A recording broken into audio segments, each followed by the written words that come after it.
These days, after killing someone, there's no stress about getting rid of the body. The hitman had invented a high-tech device that looked like a collapsible bag and was very easy to carry around. Just put the body inside and press a button. In less than an hour, the strong, acid-like liquid inside the bag would dissolve the body. No more hassle of cleaning up bloodstains. But that day, the killer's job wasn't over yet. He took out various fake body parts and stuck them onto his face. And now, the man he had killed looked just like him. There was just one problem. The dead man's left eye was artificial, so the killer had to put on a colored fake lens. His real target was actually a groom. Killing that man was just a ticket to get into the wedding. After killing the groom, all he had to do was remove the fake face and he could easily get away from there.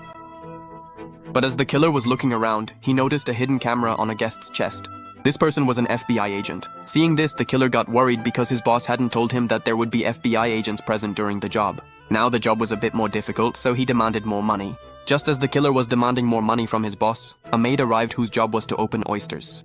The killer didn't know whether the maid had overheard anything or not, but for safety, he decided to make her the scapegoat. He stole the maid's knife and unplugged the fridge. Now the killer was ready to do the job.